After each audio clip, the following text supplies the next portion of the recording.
The Marquise de Ganges, 1657, by Alexandre Dumas.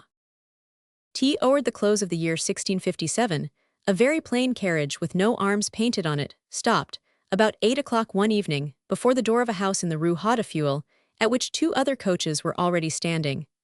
A lackey at once got down to open the carriage door, but a sweet, though rather tremulous voice stopped him, saying, "Wait, while I see whether this is the place." Then a head, muffled so closely in a black satin mantle that no feature could be distinguished, was thrust from one of the carriage windows, and looking around, seemed to seek for some decisive sign on the house front. The unknown lady appeared to be satisfied by her inspection, for she turned back to her companion. "It is here," said she, "there is the sign." As a result of this certainty, the carriage door was opened, the two women alighted, and after having once more raised their eyes to a strip of wood, some 6 or 8 feet long by 2 broad, which was nailed above the windows of the second story and bore the inscription, "Madame Voisin, midwife," stole quickly into a passage, the door of which was unfastened, and in which there was just so much light as enabled persons passing in or out to find their way along the narrow winding stair that led from the ground floor to the 5th story. The two strangers, one of whom appeared to be of far higher rank than the other, did not stop, as might have been expected, at the door corresponding with the inscription that had guided them, but on the contrary went on to the next floor. Here, upon the landing, was a kind of dwarf, oddly dressed after the fashion of 16th-century Venetian buffoons, who, when he saw the two women coming, stretched out a wand, as though to prevent them from going farther, and asked what they wanted. "To consult the spirit," replied the woman of the sweet and tremulous voice. "Come in and wait," returned the dwarf, lifting a panel of tapestry and ushering the two women into a waiting room. The women obeyed and remained for about half an hour, seeing and hearing nothing. At last a door, concealed by the tapestry, was suddenly opened, a voice uttered the word "enter," and the two women were introduced into a second room, hung with black, and lighted solely by a 3-branched lamp that hung from the ceiling. The door closed behind them, and the clients found themselves face to face with the Sibyl. She was a woman of about 25 or 26, who, unlike other women, evidently desired to appear older than she was. She was dressed in black, her hair hung in plaits, her neck, arms, and feet were bare. The belt at her waist was clasped by a large garnet which threw out somber fires. In her hand she held a wand, and she was raised on a sort of platform which stood for the tripod of the ancients, and from which came acrid and penetrating fumes. She was, moreover, fairly handsome, although her features were common, the eyes only excepted, and these, by some trick of the toilet, no doubt, looked inordinately large, and like the garnet in her belt, emitted strange lights. When the two visitors came in, they found the soothsayer leaning her forehead on her hand, as though absorbed in thought. Fearing to rouse her from her ecstasy, they waited in silence until it should please her to change her position. At the end of 10 minutes she raised her head, and seemed only now to become aware that two persons were standing before her. "What is wanted of me again?" she asked, "and shall I have rest only in the grave?" "Forgive me, madame," said the sweet-voiced unknown, "but I am wishing to know." "Silence," said the Sibyl in a solemn voice. "I will not know your affairs. It is to the spirit that you must address yourself. He is a jealous spirit who forbids his secrets to be shared. I can but pray to him for you and obey his will." At these words she left her tripod, passed into an adjoining room, and soon returned, looking even paler and more anxious than before, and carrying in one hand a burning chafing dish, in the other a red paper. The 3 flames of the lamp grew fainter at the same moment, and the room was left lighted up only by the chafing dish. Every object now assumed a fantastic air that did not fail to disquiet the two visitors, but it was too late to draw back. The soothsayer placed the chafing dish in the middle of the room, presented the paper to the young woman who had spoken, and said to her, "Write down what you wish to know." The woman took the paper with a steadier hand than might have been expected, seated herself at a table, and wrote, "Am I young? Am I beautiful? Am I maid, wife, or widow? This is for the past. Shall I marry or marry again? Shall I live long or shall I die young? This is for the future." Then, stretching out her hand to the soothsayer, she asked, "What am I to do now with this?" "Roll that letter around this ball," answered the other, handing to the unknown a little ball of virgin wax. "Both ball and letter will be consumed in the flame before your eyes. the spirit knows your secrets already. In 3 days you will have the answer." The unknown did as the Sibyl bade her. Then the latter took from her hands the ball and the paper in which it was wrapped, and went and threw both into the chafing pan. "And now all is done as it should be," said the soothsayer. "Commuse." The dwarf came in. "See the lady to her coach." The stranger left a purse upon the table and followed Commuse. He conducted her and her companion, who was only a confidential maid, down a back staircase, used as an exit, and leading into a different street from that by which the two women had come in. But the coachman, who had been told beforehand of this circumstance, was awaiting them at the door, and they had only to step into their carriage, which bore them rapidly away in the direction of the Rue Dauphine. 3 days later, according to the promise given her, the fair unknown, when she awakened, found on the table beside her a letter in an unfamiliar handwriting. It was addressed to the beautiful Provençale, and contained these words: "You are young, you are beautiful, you are a widow. This is for the present. You will marry again, you will die young and by a violent death. This is for the future. The spirit." The answer was written upon a paper like that upon which the questions had been set down. The Marquise turned pale and uttered a faint cry of terror. The answer was so perfectly correct in regard to the past as to call up a fear that it might be equally accurate in regard to the future. The truth is that the unknown lady wrapped in a mantle, whom we have escorted into the modern Sibyl's cavern, was no other than the beautiful Marie de Rossan, who before her marriage had borne the name of Mademoiselle de Châteaublanc, from that of an estate belonging to her maternal grandfather, M. Joannes de Nochers, who owned a fortune of 500 to 600,000 livres. At the age of 13, that is to say, in 1649, she had married the Marquis de Castellane, a gentleman of very high birth, who claimed to be descended from John of Castile, the son of Pedro the Cruel, and from Juana de Castro, his mistress. Proud of his young wife's beauty, the Marquis de Castellane, who was an officer of the king's galleys, had hastened to present her at court. Louis Roman XIV, who at the time of her presentation was barely 20 years old, was struck by her enchanting face, and to the great despair of the famous beauties of the day danced with her 3 times in one evening. Finally, as a crowning touch to her reputation, the famous Christina of Sweden, who was then at the French court, said of her that she had never, in any of the kingdoms through which she had passed, seen anything equal to the beautiful Provençale. This praise had been so well received that the name of the beautiful Provençale had clung to Madame de Castellane, and she was everywhere known by it. This favor of Louis Roman XIV and this summing up of Christina's had been enough to bring the Marquise de Castellane instantly into fashion. And Mignard, who had just received a patent of nobility and been made painter to the king, put the seal to her celebrity by asking leave to paint her portrait. That portrait still exists, and gives a perfect notion of the beauty which it represents. But as the portrait is far from our readers' eyes, we will content ourselves by repeating, in its own original words, the one given in 1667 by the author of a pamphlet published at Rouen under the following title: True and Principal Circumstances of the Deplorable Death of Madame, the Marquise de Ganges. Note, it is from this pamphlet, and from the account of the death of Madame, the Marquise de Ganges, formerly Marquise de Castellane, that we have borrowed the principal circumstances of this tragic story. To these documents we must add that we may not be constantly referring our readers to original sources: the celebrated trials by Guillaume de Pitaval, the life of Marie de Rossan, and the letters gallants of Madame de Snoyers. Her complexion, which was of a dazzling whiteness, was illumined by not too brilliant a red, and art itself could not have arranged more skillfully the gradations by which this red joined and merged into the whiteness of the complexion. The brilliance of her face was heightened by the decided blackness of her hair, growing, as though drawn by a painter of the finest taste, around a well-proportioned brow. Her large, well-opened eyes were of the same hue as her hair, and shone with a soft and piercing flame that rendered it impossible to gaze upon her steadily. The smallness, the shape, the turn of her mouth, and the beauty of her teeth were incomparable. The position and the regular proportion of her nose added to her beauty such an air of dignity as inspired a respect for her equal to the love that might be inspired by her beauty. The rounded contour of her face, produced by a becoming plumpness, exhibited all the vigor and freshness of health. To complete her charms, her glances, the movements of her lips, and of her head appeared to be guided by the graces. Her shape corresponded to the beauty of her face.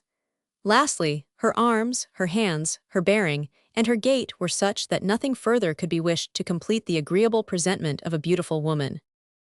Note, all her contemporaries, indeed, are in agreement as to her marvelous beauty. Here is a second portrait of the Marquise, delineated in a style and manner still more characteristic of that period. You will remember that she had a complexion smoother and finer than a mirror, that her whiteness was so well commingled with the lively blood as to produce an exact admixture never beheld elsewhere, and imparting to her countenance the tenderest animation. Her eyes and hair were blacker than jet.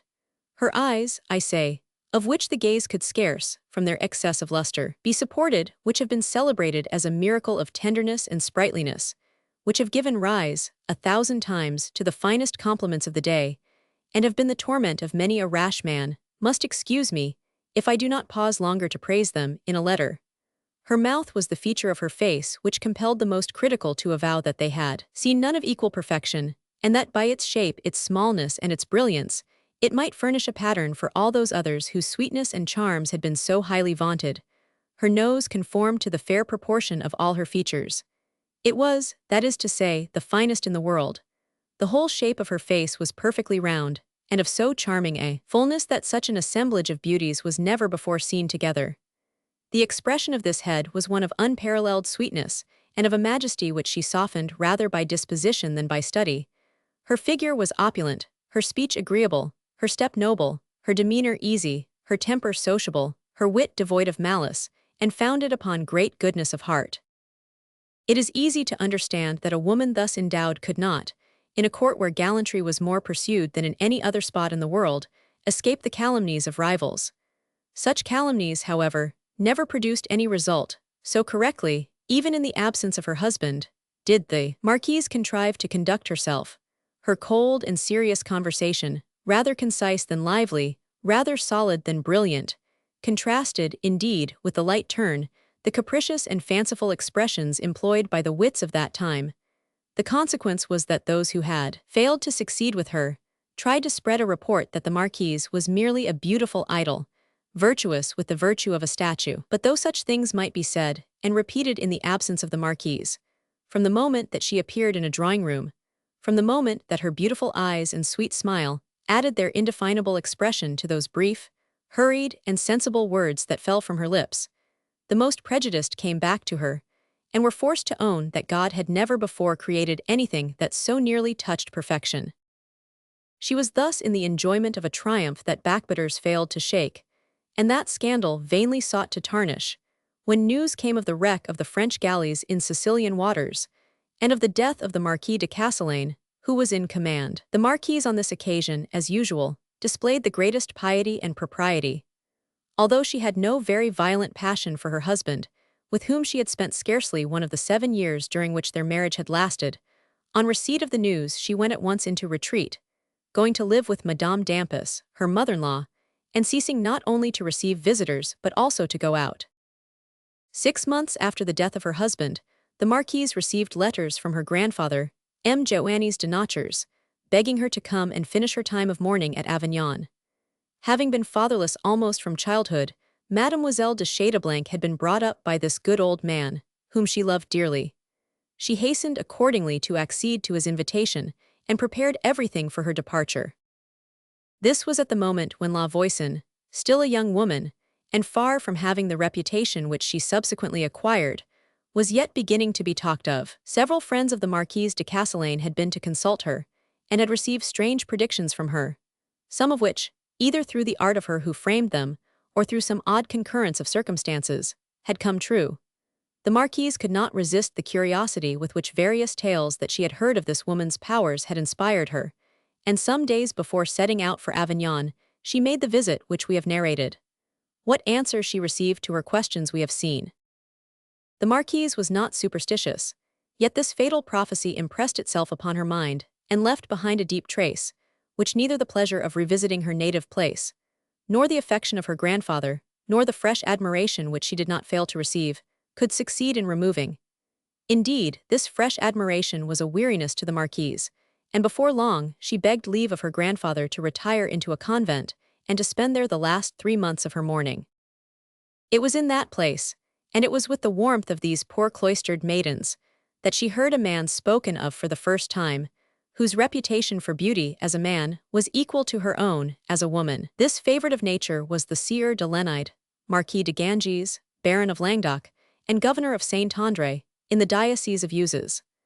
The Marquise heard of him so often, and it was so frequently declared to her that nature seemed to have formed them for each other, that she began to allow admission to a very strong desire of seeing him. Doubtless, the Sieur de Lenide, stimulated by similar suggestions, had conceived a great wish to meet the Marquise, for having got de Ganges, who no doubt regretted her prolonged retreat, to entrust him with a commission for his granddaughter, he came to the convent parlor and asked for the fair recluse.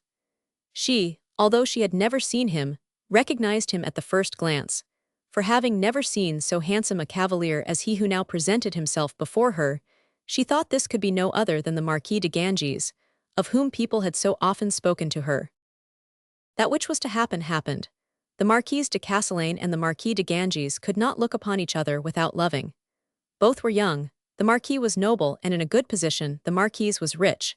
Everything in the match, therefore, seemed suitable, and indeed it was deferred only for the space of time necessary to complete the year of mourning, and the marriage was celebrated towards the beginning of the year 1658. The Marquis was 20 years of age, and the Marquise 22. The beginnings of this union were perfectly happy. The Marquis was in love for the first time, and the Marquise did not remember ever to have been in love. A son and a daughter came to complete their happiness. The Marquise had entirely forgotten the fatal prediction, or, if she occasionally thought of it now, it was to wonder that she could ever have believed in it. Such happiness is not of this world, and when by chance it lingers here a while, it seems sent rather by the anger than by the goodness of God. Better, indeed, would it be for him who possesses and who loses it, never to have known it. The Marquis de Ganges was the first to weary of this happy life. Little by little, he began to miss the pleasures of a young man. He began to draw away from the Marquise, and to draw nearer to his former friends. On her part, the Marquise, who for the sake of wedded intimacy had sacrificed her habits of social life, threw herself into society, where new triumphs awaited her. These triumphs aroused the jealousy of the Marquis, but he was too much a man of his century to invite ridicule by any manifestation. He shut his jealousy into his soul, and it emerged in a different form on every different occasion. To words of love, so sweet that they seemed the speech of angels, succeeded those bitter and biting utterances that foretell approaching division. Before long, the Marquis and the Marquise only saw each other at hours when they could not avoid meeting.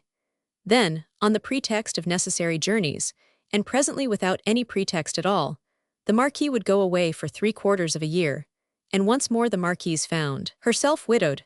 Whatever contemporary account one may consult, one finds them all agreeing to declare that she was always the same, that is to say, full of patience, calmness, and becoming behavior, and it is rare to find such a unanimity of opinion about a young and beautiful woman. About this time the Marquis, finding it unendurable to be alone with his wife during the short spaces of time which he spent at home, invited his 2 brothers, the Chevalier and the Abbé de Ganges, to come and live with him. He had a 3rd brother, who, as the second son, bore the title of Comte, and who was colonel of the Languedoc regiment. But as this gentleman played no part in this story, we shall not concern ourselves with him. The Abbé de Ganges, who bore that title without belonging to the church, had assumed it in order to enjoy its privileges. He was a kind of wit, writing madrigals and bouts rhymes. Bouts rhymes are verses written to a given set of rhymes. On occasion, a handsome man enough, though in moments of impatience his eyes would take a strangely cruel expression, as dissolute and shameless to boot, as though he had really belonged to the clergy of the period. The Chevalier de Ganges, who shared in some measure the beauty so profusely showered upon the family, was one of those feeble men who enjoy their own nullity, and grow on to old age inapt alike for good and evil, unless some nature of a stronger stamp lays hold on them and drags them like faint and pallid satellites in its wake. This was what befell the Chevalier in respect of his brother, submitted to an influence of which he himself was not aware, and against which, had he but suspected it, he would have rebelled with the obstinacy of a child. He was a machine obedient to the will of another mind, and to the passions of another heart, a machine which was all the more terrible in that no movement of instinct or of reason could, in his case, arrest the impulse given. Moreover, this influence which the Abbé had acquired over the Chevalier extended, in some degree also to the Marquis. Having as a younger son no fortune, having no revenue, for though he wore a churchman's robes he did not fulfill a churchman's functions, he had succeeded in persuading the Marquis, who was rich, not only in the enjoyment of his own fortune, but also in that of his wife, which was likely to be nearly doubled at the death of de Ganges, that some zealous man was needed who would devote himself to the ordering of his house and the management of his property, and had offered himself for the post. The Marquis had very gladly accepted, being, as we have said, tired by this time of his solitary home life, and the abbé had brought with him the chevalier, who followed him like his shadow, and who was no more regarded than if he had really possessed no body. The Marquise often confessed afterwards that when she first saw these two men, although their outward aspect was perfectly agreeable, she felt herself seized by a painful impression, and that the fortune-teller's prediction of a violent death, which she had so long forgotten, gashed out like lightning before her eyes. The effect on the two brothers was not of the same kind. The beauty of the Marquise struck them both, although in different ways. The chevalier was in ecstasies of admiration, as though before a beautiful statue, but the impression that she made upon him was that which would have been made by marble, and if the chevalier had been left to himself, the consequences of this admiration would have been no less harmless. Moreover, the chevalier did not attempt either to exaggerate or to conceal this impression, and allowed his sister-in-law to see in what manner she struck him. The abbé, on the contrary, was seized at first sight with a deep and violent desire to possess this woman, the most beautiful whom he had ever met. But being as perfectly capable of mastering his sensations as the chevalier was incapable, he merely allowed such words of compliment to escape him as weigh neither with him who utters nor her who hears them. And yet, before the close of this first interview, the abbé had decided in his irrevocable will that this woman should be his. As for the Marquise, although the impression produced by her two brothers-in-law could never be entirely effaced, the wit of the abbé, to which he gave, with amazing facility, whatever turn he chose, and the complete nullity of the chevalier brought her to certain feelings of less repulsion towards them. For indeed the Marquise had one of those souls which never suspect evil, as long as it will take the trouble to assume any veil at all of seeming, and which only recognize it with regret when it resumes its true shape. Meanwhile the arrival of these two new inmates soon spread a little more life and gaiety through the house. Furthermore, greatly to the astonishment of the Marquise, her husband, who had so long been indifferent to her beauty, seemed to remark afresh that she was too charming to be despised. His words accordingly began little by little to express an affection that had long since gradually disappeared from them. The Marquise had never ceased to love him. She had suffered the loss of his love with resignation. She hailed its return with joy, and 3 months elapsed that resembled those which had long ceased to be more to the poor wife than a distant and half-worn-out memory. Thus she had, with the supreme facility of youth, always ready to be happy, taken up her gladness again, without even asking what genius had brought back to her the treasure which she had thought lost, when she received an invitation from a lady of the neighborhood to spend some days in her country house. Her husband and her two brothers-in-law, invited with her, were of the party and accompanied her. A great hunting party had been arranged beforehand, and almost immediately upon arriving, everyone began to prepare for taking part in it.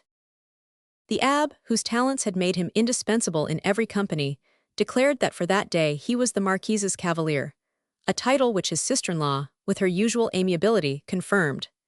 Each of the huntsmen, following this example, made choice of a lady to whom to dedicate his attentions throughout the day. Then, this chivalrous arrangement being completed, all present directed their course towards the place of meeting. That happened which almost always happens: the dogs hunted on their own account. 2 or 3 sportsmen only followed the dogs, the rest got lost. The abbé, in his character of esquire to the Marquise, had not left her for a moment, and had managed so cleverly that he was alone with her, an opportunity which he had been seeking for a month previously with no less care than the Marquise had been using to avoid it. No sooner, therefore, did the Marquise believe herself aware that the abbé had intentionally turned aside from the hunt, than she attempted to gallop her horse in the opposite direction from that which she had been following. But the abbé stopped her. The Marquise neither could nor would enter upon a struggle. She resigned herself, therefore, to hearing what the abbé had to say to her, and her face assumed that air of haughty disdain which women so well know how to put on when they wish a man to understand that he has nothing to hope from them. There was an instant silence. The abbé was the first to break it. "Madame," said he, I ask your pardon for having used this means to speak to you alone. But since, in spite of my rank of brother-in-law, you did not seem inclined to grant me that favor if I had asked it, I thought it would be better for me to deprive you of the power to refuse it me. If you have hesitated to ask me so simple a thing, monsieur, replied the Marquise, and if you have taken such precautions to compel me to listen to you, it must, no doubt, be because you knew beforehand that the words you had to say to me were such as I could not hear.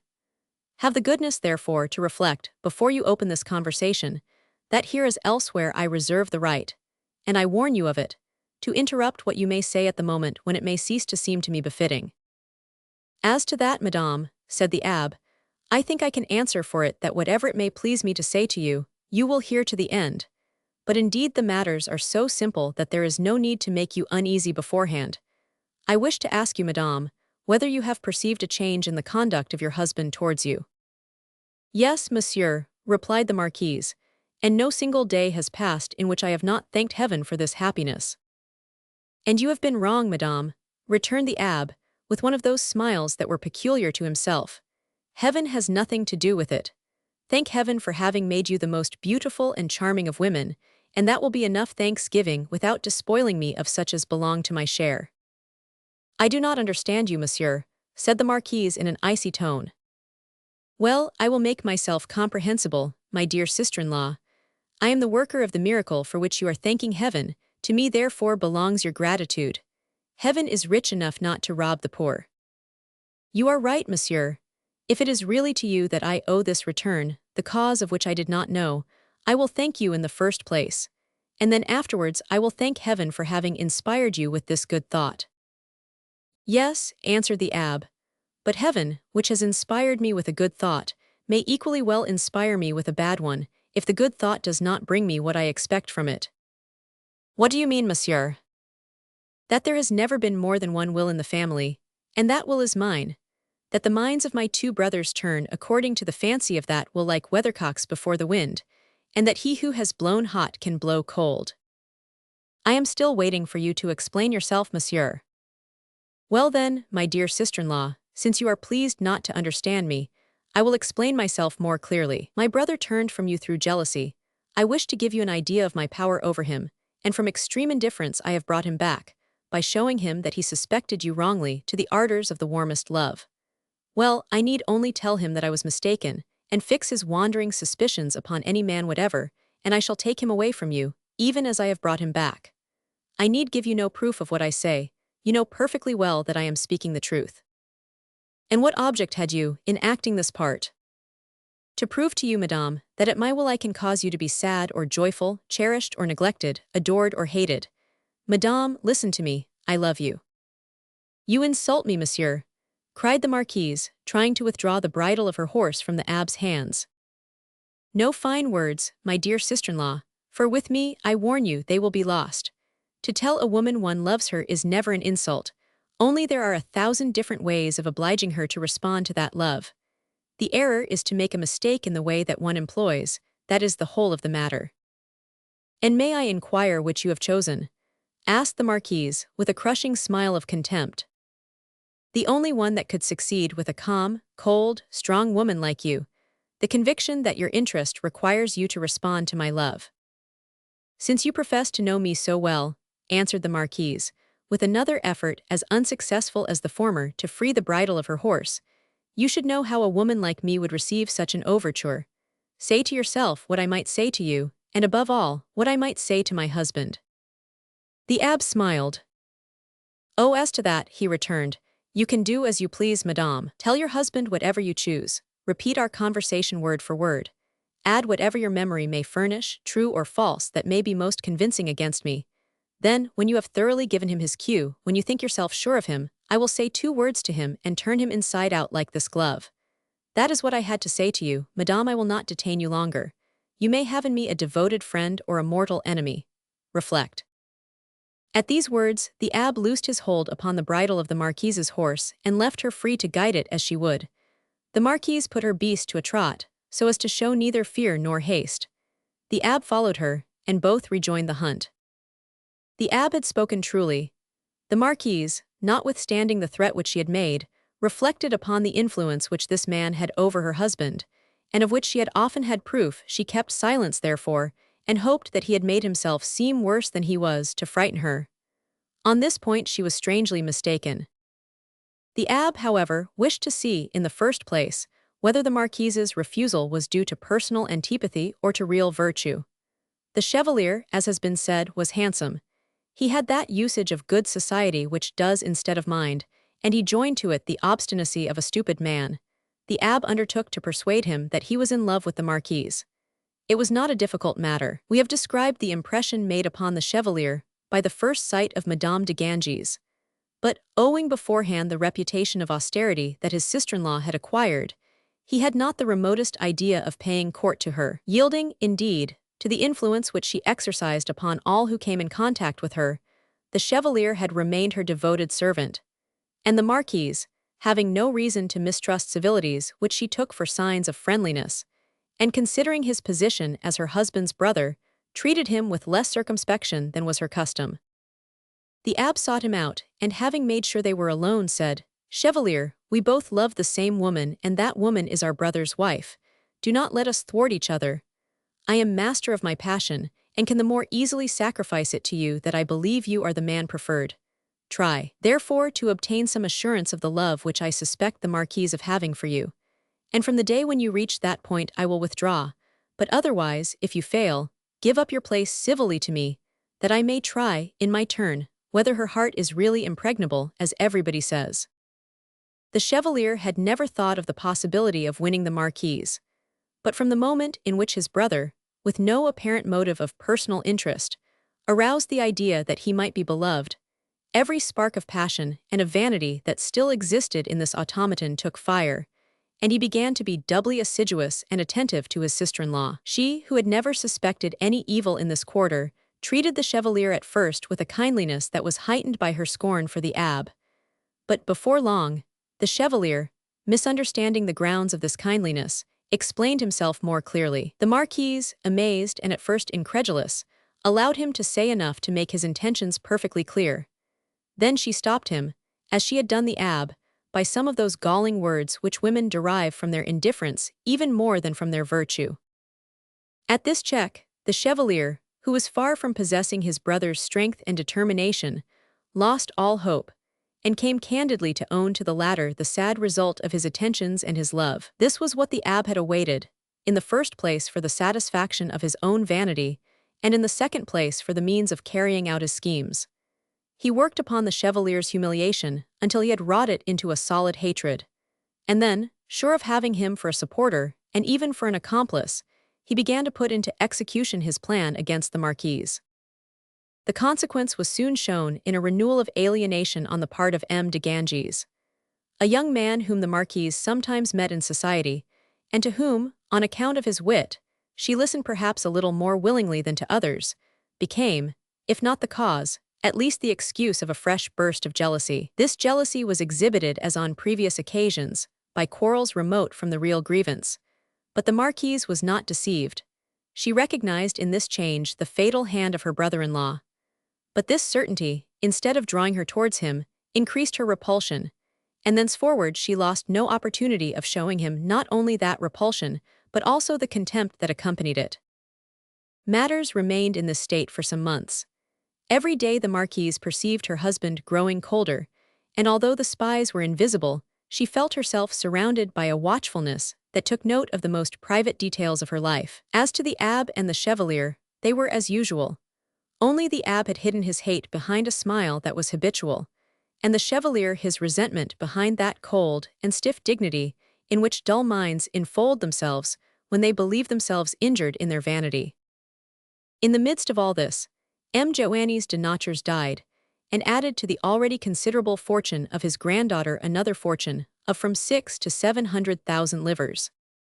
This additional wealth became, on accruing to the marquise, what was then called, in countries where the Roman law prevailed, a paraphernal estate, that is to say that, falling in, after marriage, it was not included in the dowry brought by the wife, and that she could dispose freely both of the capital and the income, which might not be administered even by her husband without a power of attorney, and of which she could dispose at pleasure, by donation or by will. And in fact, a few days after the marquise had entered into possession of her grandfather's estate, her husband and his brothers learned that she had sent for a notary in order to be instructed as to her rights. This step betokened an intention of separating this inheritance from the common property of the marriage, for the behavior of the Marquis towards his wife, of which within himself he often recognized the injustice, left him little hope of any other explanation. About this time, a strange event happened. At a dinner given by the Marquise, a cream was served at dessert. All those who partook of this cream were ill. The Marquis and his two brothers, who had not touched it, felt no evil effects. The remainder of this cream, which was suspected of having caused illness to the guests, and particularly to the Marquise, who had taken of it twice, was analyzed, and the presence of arsenic in it demonstrated. Only having been mixed with milk, which is its antidote, the poison had lost some of its power and had produced but half the expected effect. As no serious disaster had followed this occurrence, the blame was thrown upon a servant, who was said to have mistaken arsenic for sugar, and everybody forgot it or appeared to forget it. The Marquis, however, seemed to be gradually and naturally drawing nearer again to his wife. But this time, Madame de Ganges was not deceived by his returning kindness. There, as in his alienation, she saw the selfish hand of the abbe. He had persuaded his brother that 700,000 livres more in the house would make it worthwhile to overlook some levities of behavior. And the Marquis, obeying the impulse given, was trying, by kind dealing, to oppose his wife's still unsettled intention of making a will. Towards the autumn there was talk of going to spend that season at Ganges, a little town situated in Lower Languedoc, in the diocese of Montpellier, 7 leagues from that town, and 19 from Avignon. Although this was natural enough, since the Marquis was lord of the town and had a castle there, the Marquise was seized by a strange shudder when she heard the proposal. Remembrance of the prediction made to her returned immediately to her mind. The recent and ill-explained attempt to poison her, too, very naturally added to her fears. Without directly and positively suspecting her brothers-in-law of that crime, she knew that in them she had 2 implacable enemies. This journey to a little town, this abode in a lonely castle, amid new, unknown neighbors, seemed to her of no good omen. But open opposition would have been ridiculous. On what grounds, indeed, could she base resistance? The Marquise could only own her terrors by accusing her husband and her brothers-in-law. And of what could she accuse them? The incident of the poisoned cream was not a conclusive proof. She resolved accordingly to lock up all her fears in her heart and to commit herself to the hands of God. Nevertheless, she would not leave Avignon without signing the will which she had contemplated making ever since M. de Nocher's death. A notary was called in who drew up the document. The Marquise de Ganges made her mother, Madame de Rossan, her sole inheritor, and left in her charge the duty of choosing between the testatrix's 2 children as to which of them should succeed to the estate. These 2 children were, one a boy of 6 years old, the other a girl of 5. But this was not enough for the Marquise. So deep was her impression that she would not survive this fatal journey.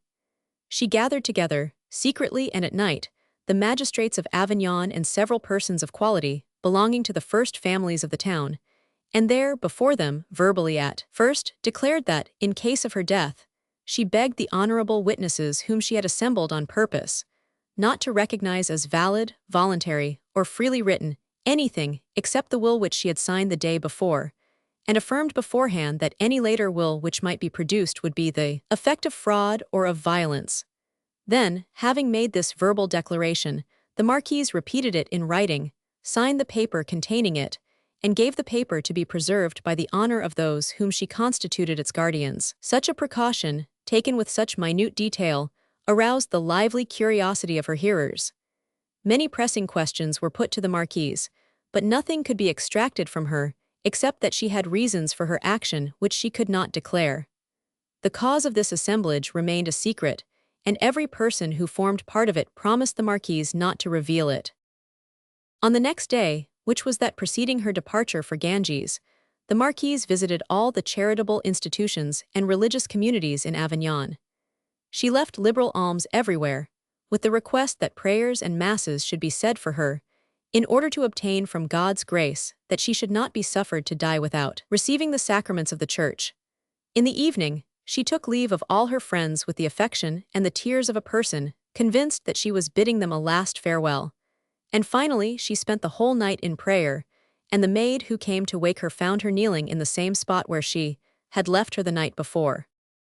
The family set out for Ganges. The journey was performed without accident. On reaching the castle, the marquise found her mother-in-law there. She was a woman of remarkable distinction and piety, and her presence, although it was to be but temporary, reassured the poor fearful marquise a little. Arrangements had been made beforehand at the old castle, and the most convenient and elegant of the rooms had been assigned to the marquise.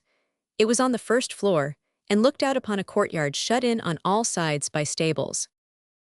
On the first evening that she was to sleep here, the marquise explored the room with the greatest attention. She inspected the cupboards, sounded the walls, examined the tapestry, and found nothing anywhere that could confirm her terrors, which, indeed, from that time began to decrease. At the end of a certain time, however, the marquise' mother left Ganges to return to Montpellier. 2 days after her departure, the marquis talked of important business which required him to go back to Avignon, and he too left the castle. The marquise thus remained alone with the abbé, the chevalier, and a chaplain named Perret, who had been attached for 25 years to the family of the marquis. The rest of the household consisted of a few servants. The marquise's first care, on arriving at the castle, had been to collect a little society for herself in the town. This was easy. Not only did her rank make it an honor to belong to her circle, her kindly graciousness also inspired at first sight the desire of having her for a friend. The marquise thus endured less dullness than she had at first feared. This precaution was by no means uncalled for. Instead of spending only the autumn at Ganges, the marquise was obliged, in consequence of letters from her husband, to spend the winter there. During the whole of this time, the abbé and the chevalier seemed to have completely forgotten their original designs upon her, and had again resumed the conduct of respectful, attentive brothers. But with all this, M. de Ganges remained estranged, and the marquise, who had not ceased to love him, though she began to lose her fear, did not lose her grief. One day the abbé entered her room suddenly enough to surprise her before she had time to dry her tears. The secret being thus half surprised, he easily obtained a knowledge of the whole. The marquise owned to him that happiness in this world was impossible for her so long as her husband led this separate and hostile life. The abbé tried to console her, but amid his consolations he told her that the grief which she was suffering had its source in herself, that her husband was naturally wounded by her distrust of him, a distrust of which the will, executed by her, was a proof, all the more humiliating because public, and that, while that will existed, she could expect no advances towards reconciliation from her husband. For that time the conversation ended there. Some days later, the abbé came into the marquise's room with a letter which he had just received from his brother. This letter, supposed confidential, was filled with tender complaints of his wife's conduct towards him, and showed, through every sentence, a depth of affection which only wrongs as serious as those from which the marquis considered himself to be feeling could counterbalance. The marquise was, at first, very much touched by this letter, but having soon reflected that just sufficient time had elapsed since the explanation between herself and the abbé for the marquis to be informed of it, she awaited further and stronger proofs before changing her mind. From day to day, however, the abbé, under the pretext of reconciling the husband and wife, became more pressing upon the matter of the will, and the marquise, to whom this insistence seemed rather alarming, began to experience some of her former fears. Finally, the abbé pressed her so hard as to make her reflect that since, after the precautions which she had taken at Avignon, a revocation could have no result, it would be better to seem to yield rather than irritate this man, who inspired her with so great a fear, by constant and obstinate refusals. The next time that he returned to the subject, she accordingly replied that she was ready to offer her husband this new proof of her love if it would bring him back to her, and having ordered a notary to be sent for, she made a new will, in the presence of the abbé and the chevalier, and constituted the marquis her residuary legatee. This second instrument bore date the 5th of May 1667. The abbé and the chevalier expressed the greatest joy that this subject of discord was at last removed, and offered themselves as guarantees, on their brother's behalf, of a better future. Some days were passed in this hope, which a letter from the marquis came to confirm. This letter at the same time announced his speedy return to Ganges. On the 16th of May, the marquise, who for a month or two had not been well, determined to take medicine. She therefore informed the chemist of what she wanted, and asked him to make her up something at his discretion, and send it to her the next day. Accordingly, at the agreed hour in the morning, the draught was brought to the marquise. but it looked to her so black and so thick that she felt some doubt of the skill of its compounder, shut it up in a cupboard in her room without saying anything of the matter, and took from her dressing case some pills, of a less efficacious nature indeed, but to which she was accustomed, and which were not so repugnant to her. The hour in which the Marquise was to take this medicine was hardly over when the Abbé and the Chevalier sent to know how she was. She replied that she was quite well, and invited them to a collation, which she was giving about 4 o'clock to the ladies who made up her little circle. An hour afterwards, the Abbé and the Chevalier sent a second time to inquire after her. The Marquise, without paying particular attention to this excessive civility, which she remembered afterwards, sent word as before that she was perfectly well. The Marquise had remained in bed to do the honors of her little feast, and never had she felt more cheerful. At the hour named all her guests arrived. The Abbé and the Chevalier were ushered in, and the meal was served. Neither one nor the other would share it. The Abbé indeed sat down to table, but the Chevalier remained leaning on the foot of the bed. The Abbé appeared anxious, and only roused himself with a start from his absorption. Then he seemed to drive away some dominant idea, but soon the idea, stronger than his will, plunged him again into a reverie, a state which struck everyone the more, particularly because it was far from his usual temper. As to the Chevalier, his eyes were fixed constantly upon his sister-in-law, but in this there was not, as in his brother's behavior, anything surprising, since the Marquise had never looked so beautiful. The meal over, the company took leave. The Abbé escorted the ladies downstairs. The Chevalier remained with the Marquise, but hardly had the Abbé left the room when Madame de Ganges saw the Chevalier turn pale and drop in a sitting position. He had been standing on the foot of the bed. The Marquise, uneasy, asked what was the matter, but before he could reply, her attention was called to another quarter. The Abbé, as pale and as disturbed as the Chevalier, came back into the room, carrying in his hands a glass and a pistol, and double-locked the door behind him. Terrified at this spectacle, the Marquise half raised herself in her bed, gazing voiceless and wordless. Then the Abbé approached her, his lips trembling, his hair bristling and his eyes blazing, and presenting to her the glass and the pistol. "Madame," said he, after a moment of terrible silence, "choose whether poison, fire, or—" he made a sign to the Chevalier, who drew his sword or steel. The Marquise had one moment's hope. At the motion which she saw the Chevalier make, she thought he was coming to her assistance, but being soon undeceived, and finding herself between two men, both threatening her, she slipped from her bed and fell on her knees. "What have I done?" she cried. "Oh my God, that you should thus decree my death, and after having made yourselves judges should make yourselves executioners. I am guilty of no fault towards you except of having been too faithful in my duty to my husband, who is your brother."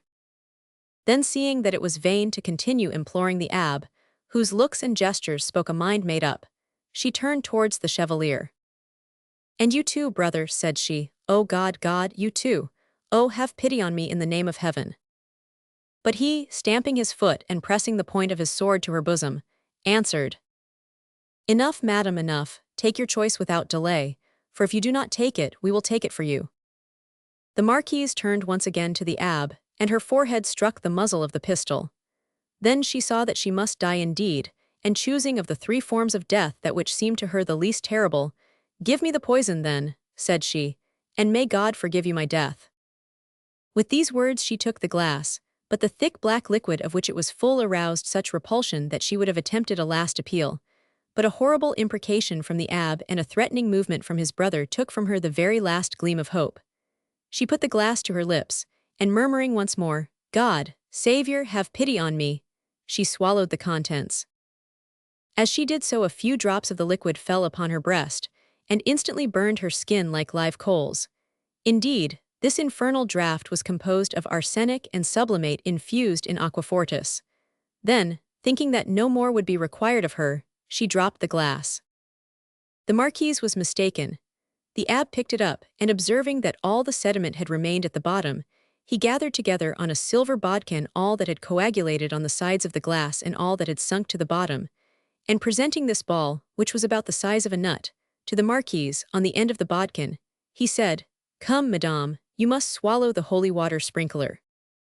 The Marquise opened her lips with resignation, but instead of doing as the Abbé commanded, she kept this remainder of the poison in her mouth, threw herself on the bed with a scream, and clasping the pillows in her pain, she put out the poison between the sheets. unperceived by her assassins, and then turning back to them, folded her hands in entreaty and said, "In the name of God, since you have killed my body, at least do not destroy my soul, but send me a confessor." Cruel though the abbe and the chevalier were, they were no doubt beginning to weary of such a scene. Moreover, the mortal deed was accomplished. After what she had drunk, the marquise could live but a few minutes. At her petition, they went out, locking the door behind them. But no sooner did the marquise find herself alone than the possibility of flight presented itself to her. She ran to the window. This was but 22 feet above the ground, but the earth below was covered with stones and rubbish. The marquise, being only in her nightdress, hastened to slip on a silk petticoat. But at the moment when she finished tying it round her waist, she heard a step approaching her room, and believing that her murderers were returning to make an end of her, she flew like a madwoman to the window. At the moment of her setting foot on the window ledge, the door opened. The marquise, ceasing to consider anything, flung herself down head first.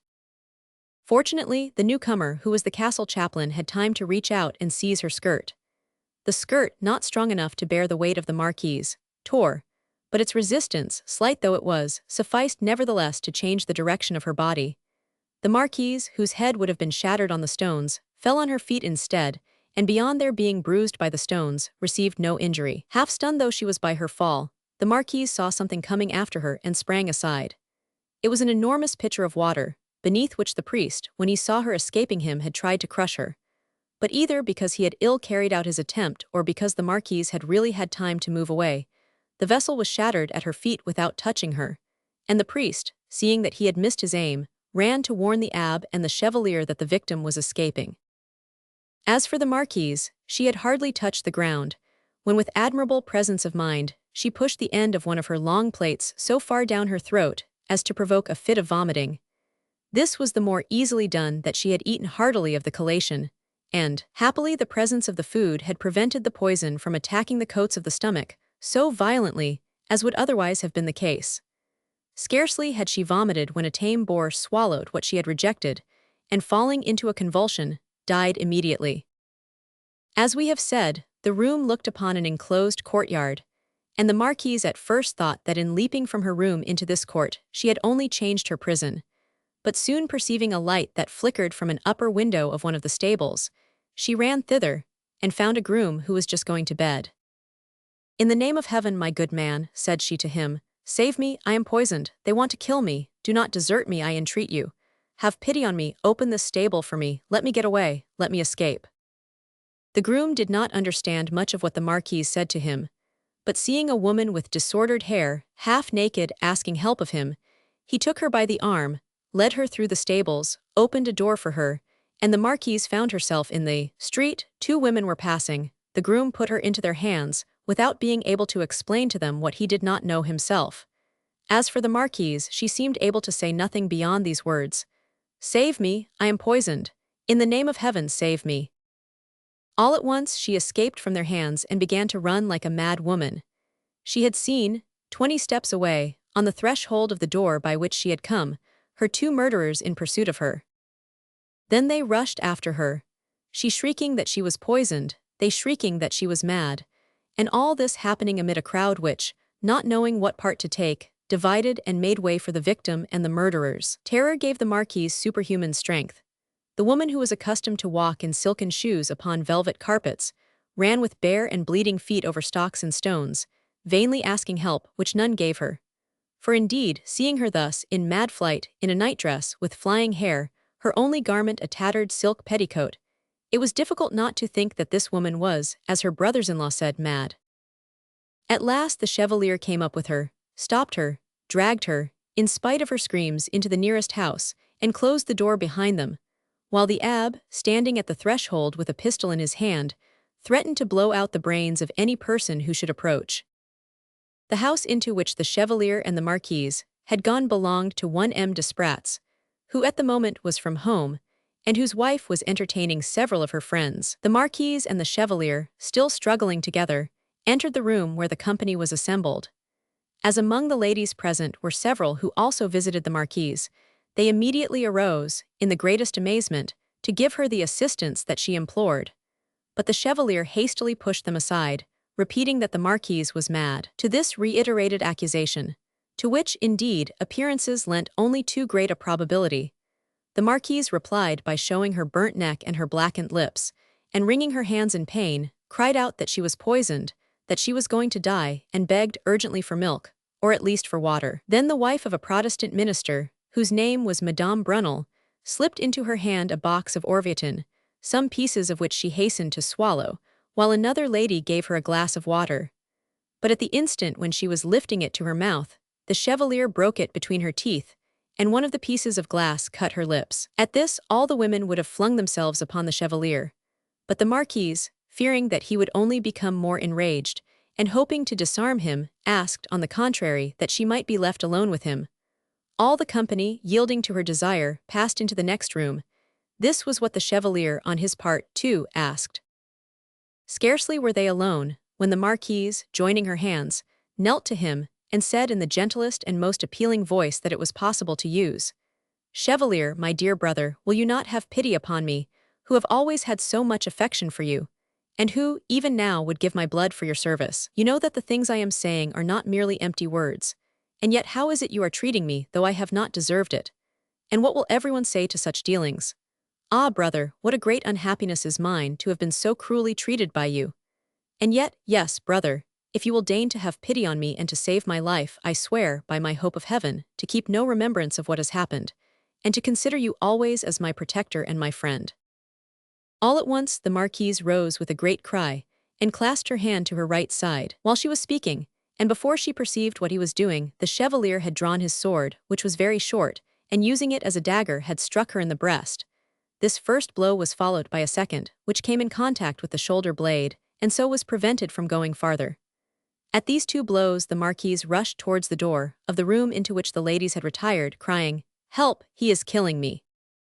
But during the time that she took to cross the room, the Chevalier stabbed her 5 times in the back with his sword, and would no doubt have done more, if at the last blow his sword had not broken.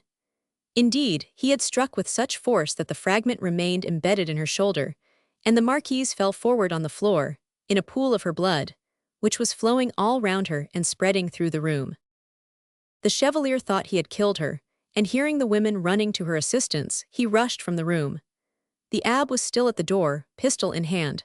The Chevalier took him by the arm to drag him away, and as the Abbé hesitated to follow, he said, "Let us go, Abbé, the business is done." The Chevalier and the Abbé had taken a few steps in the street when a window opened, and the women who had found the Marquise expiring called out for help. At these cries, the Abbé stopped short, and holding back the Chevalier by the arm, demanded, "What was it you said, Chevalier? If they are calling help, is she not dead after all?" "Ma foi, go and see for yourself," returned the Chevalier. "I have done enough for my share, it is your turn now."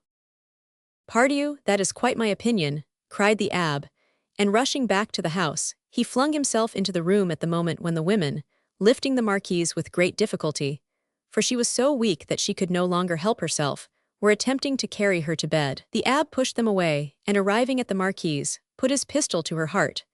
But Madame Brunel, the same who had previously given the Marquise a box of orvietan, lifted up the barrel with her hand, so that the shot went off into the air, and the bullet, instead of striking the Marquise, lodged in the cornice of the ceiling. The Abbé then took the pistol by the barrel and gave Madame Brunel so violent a blow upon the head with the butt that she staggered and almost fell. He was about to strike her again, but all the women uniting against him, pushed him, with thousands of maledictions, out of the room and locked the door behind him. The 2 assassins, taking advantage of the darkness, fled from Ganges and reached Dumas, which is a full league away, about 10 in the evening. Meanwhile the women were doing all they could for the Marquise.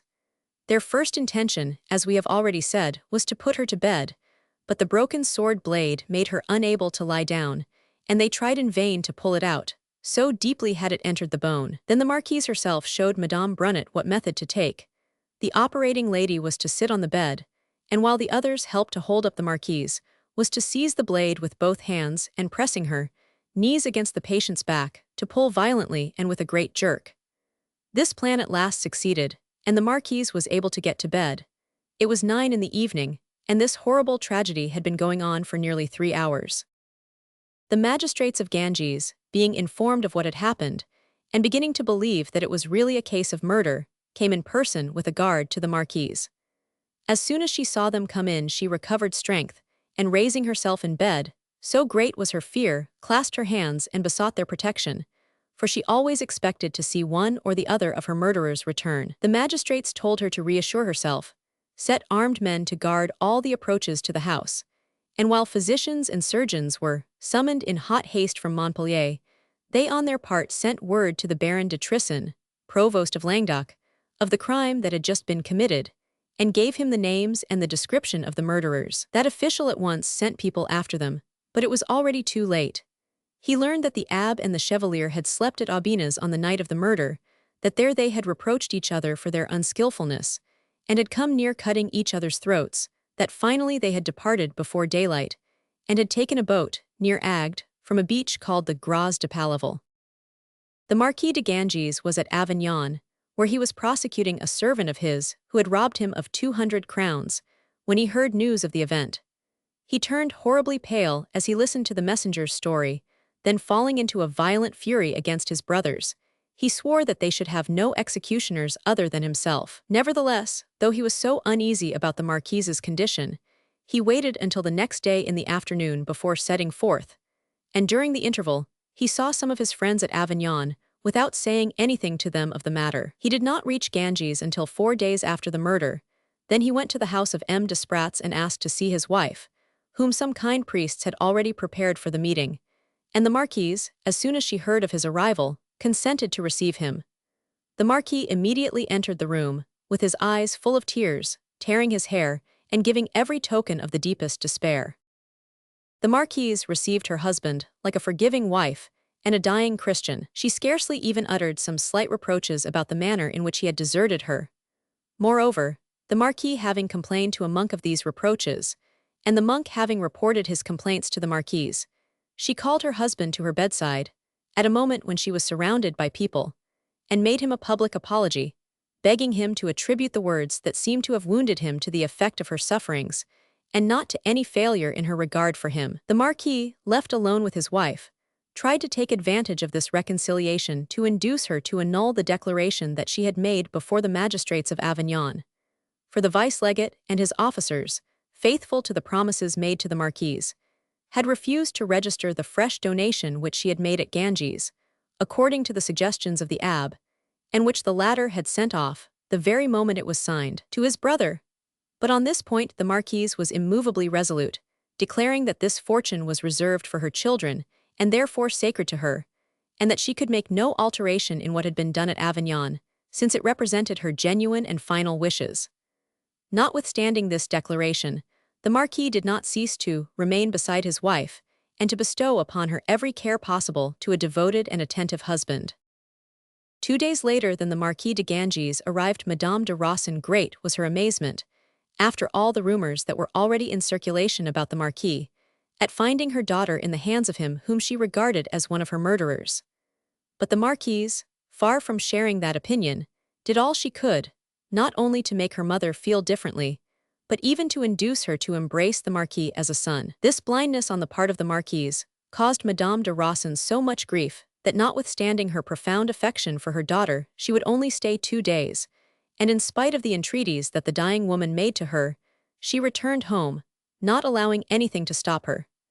This departure was a great grief to the Marquise, and was the reason why she begged with renewed entreaties to be taken to Montpellier. The very sight of the place where she had been so cruelly tortured continually brought before her, not only the remembrance of the murder, but the image of the murderers, who in her brief moments of sleep so haunted her that she sometimes awoke suddenly, uttering shrieks and calling for help. Unfortunately, the physician considered her too weak to bear removal, and declared that no change of place could be made without extreme danger. Then, when she heard this verdict, which had to be repeated to her, and which her bright and lively complexion and brilliant eyes seemed to contradict, the Marquise turned all her thoughts towards holy things, and thought only of dying like a saint after having already suffered like a martyr. She consequently asked to receive the last sacrament, and while it was being sent for, she repeated her apologies to her husband and her forgiveness of his brothers, and this with a gentleness that, joined to her beauty, made her whole personality appear angelic. When, however, the priest bearing the viaticum entered, this expression suddenly changed, and her face presented every token of the greatest terror. She had just recognized in the priest who was bringing her the last consolations of heaven the infamous Perret, whom she could not but regard as an accomplice of the Abbé and the Chevalier, since, after having tried to hold her back, he had attempted to crush her beneath the pitcher of water which he had thrown at her from the window, and since, when he saw her escaping, he had run to warn her assassins and to set them on her track. She recovered herself quickly, however, and seeing that the priest, without any sign of remorse, was drawing near to her bedside, she would not cause so great a scandal as would have been caused by denouncing him at such a moment. Nevertheless, bending towards him, she said, "Father, I hope that, remembering what has passed, and in order to dispel fears that I may justifiably entertain, you will make no difficulty of partaking with me of the consecrated wafer. For I have sometimes heard it said that the body of our Lord Jesus Christ, while remaining a token of salvation, has been known to be made a principle of death." The priest inclined his head as a sign of assent. So the Marquise communicated thus, taking a sacrament that she shared with one of her murderers, as an evidence that she forgave this one like the others, and that she prayed God to forgive them as she herself did. The following days passed without any apparent increase in her illness, the fever by which she was consumed rather enhancing her beauties, and imparting to her voice and gestures a vivacity which they had never had before. Thus everybody had begun to recover hope, except herself, who, feeling better than anyone else what was her true condition, never for a moment allowed herself any illusion, and keeping her son, who was 7 years old, constantly beside her bed, bade him again and again look well at her, so that, young as he was, he might remember her all his life and never forget her in his prayers. The poor child would burst into tears and promise not only to remember her, but also to avenge her when he was a man. At these words, the Marquise gently reproved him, telling him that all vengeance belonged to the king and to God, and that all cares of the kind must be left to those two great rulers of heaven and of earth. On the 3rd of June, M. Catalan, a councillor, appointed as a commissioner by the Parliament of Toulouse, arrived at Ganges, together with all the officials required by his commission. But he could not see the Marquise that night, for she had dozed for some hours, and this sleep had left a sort of torpor upon her mind, which might have impaired the lucidity of her depositions. The next morning, without asking anybody's opinion, M. Catalan repaired to the house of M. Desprats, and in spite of some slight resistance on the part of those who were in charge of her, made his way to the presence of the Marquise. The dying woman received him with an admirable presence of mind that made M. Catalan think there had been an intention the night before to prevent any meeting between him and the person whom he was sent to interrogate. At first the Marquise would relate nothing that had passed, saying that she could not at the same time accuse and forgive. But M. Catalan brought her to see that justice required truth from her before all things, since, in default of exact information, the law might go astray, and strike the innocent instead of the guilty. This last argument decided the Marquise, and during the hour and a half that he spent alone with her, she told him all the details of this horrible occurrence. On the morrow M. Catalan was to see her again, but on the morrow the Marquise was, in truth, much worse. He assured himself of this by his own eyes, and as he knew almost all that he wished to know, did not insist further, for fear of fatiguing her. Indeed, from that day forward, such atrocious sufferings laid hold upon the Marquise, that notwithstanding the firmness which she had always shown, and which she tried to maintain to the end, she could not prevent herself from uttering screams mingled with prayers. In this manner she spent the whole day of the 4th and part of the 5th. At last, on that day, which was a Sunday, towards 4 o'clock in the afternoon, she expired. The body was immediately opened, and the physicians attested that the Marquise had died solely from the power of the poison, none of the 7 sword cuts which she had received being mortal. They found the stomach and bowels burned and the brain blackened. However, in spite of that infernal draught, which, says the official report, would have killed a lioness in a few hours, the Marquise struggled for 19 days, so much, adds an account from which we have borrowed some of these details, so much did nature lovingly defend the beautiful body that she had taken so much trouble to make. 1000 Catalan, the very moment he was informed of the Marquise's death, having with him 12 guards belonging to the governor, 10 archers, and a paquetin, dispatched them to the Marquise' castle with orders to seize his person, that of the priest, and those of all the servants, except the groom who had assisted the Marquise in her flight. The officer in command of this little squad found the Marquis walking up and down, melancholy and greatly disturbed, in the large hall of the castle, and when he signified to him the order of which he was the bearer, the Marquis, without making any resistance, and as though prepared for what was happening to him, replied that he was ready to obey, and that moreover he had always intended to go before the Parliament to accuse the murderers of his wife. He was asked for the key of his cabinet, which he gave up, and the order was given to conduct him, with the other persons accused, to the prisons of Montpellier. As soon as the Marquis came into that town, the report of his arrival spread with incredible rapidity from street to street. Then, as it was dark, lights came to all the windows, and people coming out with torches formed a torchlight procession, by means of which everybody could see him. He, like the priest, was mounted on a sorry hired horse, and entirely surrounded by archers, to whom, no doubt, he owed his life on this occasion, for the indignation against him was so great that everyone was egging on his neighbors to tear him limb from limb, which would certainly have come to pass had he not been so carefully defended and guarded. Immediately upon receiving news of her daughter's death, Madame de Rossan took possession of all her property, and making herself a party to the case, declared that she would never desist from her suit until her daughter's death was avenged. Catalan began the examination at once, and the first interrogation to which he submitted the Marquis lasted 11 hours. Then soon afterwards, he and the other persons accused were conveyed from the prisons of Montpellier to those of Toulouse. A crushing memorial by Madame de Rossan followed them, in which she demonstrated with absolute clearness that the Marquis had participated in the crime of his two brothers, if not in act, in thought, desire, and intention. The Marquis's defense was very simple. It was his misfortune to have had two villains for brothers, who had made attempts first upon the honor and then upon the life of a wife whom he loved tenderly. They had destroyed her by a most atrocious death, and to crown his evil fortune, he, the innocent, was accused of having had a hand in that death. And indeed, the examinations in the trial did not succeed in bringing any evidence against the Marquis beyond moral presumptions, which, it appears, were insufficient to induce his judges to award a sentence of death. A verdict was consequently given, upon the 21st of August, 1667, which sentenced the Abbé and the Chevalier de Ganges to be broken alive on the wheel, the Marquis de Ganges to perpetual banishment from the kingdom, his property to be confiscated to the king, and himself to lose his nobility and to become incapable of succeeding to the property of his children. As for the priest Porret, he was sentenced to the galleys for life, after having previously been degraded from his clerical orders by the ecclesiastical authorities. This sentence made as great a stir as the murder had done, and gave rise, in that period when extenuating circumstances had not been invented, to long and angry discussions. Indeed, the Marquis either was guilty of complicity or was not. If he was not, the punishment was too cruel. If he was, the sentence was too light. Such was the opinion of Louis Roman XIV, who remembered the beauty of the Marquis de Ganges.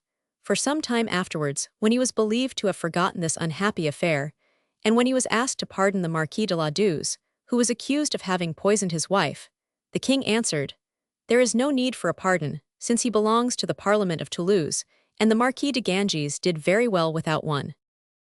It may easily be supposed that this melancholy event did not pass without inciting the wits of the day to write a vast number of verses and bouts, rhymes about the catastrophe by which one of the most beautiful women of the country was carried off. Readers who have a taste for that sort of literature are referred to the journals and memoirs of the times. Now, as our readers, if they have taken any interest at all in the terrible tale just narrated, will certainly ask what became of the murderers, we will proceed to follow their course until the moment when they disappeared, some into the night of death, some into the darkness of oblivion. The priest Porret was the first to pay his debt to heaven. He died at the oar on the way from Toulouse to Brest. The Chevalier withdrew to Venice, took service in the army of the most serene republic, then at war with Turkey, and was sent to Candia, which the Mussulmans had been besieging for 20 years. He had scarcely arrived there when, as he was walking on the ramparts of the town with two other officers, a shell burst at their feet, and a fragment of it killed the Chevalier without so much as touching his companions, so that the event was regarded as a direct act of Providence. As for the Abbé, his story is longer and stranger. He parted from the Chevalier in the neighborhood of Genoa, and crossing the whole of Piedmont, part of Switzerland, and a corner of Germany, entered Holland under the name of La Martelliere. After many hesitations as to the place where he would settle, he finally retired to Vienne, of which the Count of Lip was at that time sovereign. There he made the acquaintance of a gentleman who presented him to the Count as a French religious refugee. The Count, even in this first conversation, found that the foreigner who had come to seek safety in his dominions possessed not only great intelligence but a very solid sort of intelligence, and seeing that the Frenchman was conversant with letters and with learning, proposed that he should undertake the education of his son, who at that time was 9 years old. Such a proposal was a stroke of fortune for the Abbé de Ganges, and he did not dream of refusing it. The Abbé de Ganges was one of those men who have great mastery over themselves. From the moment when he saw that his interest, nay, the very safety of his life required it, he concealed with extreme care whatever bad passions existed within him, and only allowed his good qualities to appear. He was a tutor who supervised the heart as sharply as the mind, and succeeded in making of his pupil a prince so accomplished in both respects, that the Count of Lip, making use of such wisdom and such knowledge, began to consult the tutor upon all matters of state, so that in course of time the so-called Lamartelliere, without holding any public office, had become the soul of the little principality. The Countess had a young relation living with her, who though without fortune was of a great family, and for whom the Countess had a deep affection. It did not escape her notice that her son's tutor had inspired this poor young girl with warmer feelings than became her high station, and that the false Lamartelliere, emboldened by his own growing credit, had done all he could to arouse and keep up these feelings. The Countess sent for her cousin, and having drawn from her a confession of her love, said that she herself had indeed a great regard for her son's governor, whom she and her husband intended to reward with pensions and with posts for the services he had rendered to their family and to the state, but that it was too lofty an ambition for a man whose name was Lamartelliere, and who had no relations nor family that could be owned, to aspire to the hand of a girl who was related to a royal house, and that though she did not require that the man who married her cousin should be a Bourbon, a Montmorency, or a Rohan, she did at least desire that he should be somebody, though it were but a gentleman of Gascony or Poitou.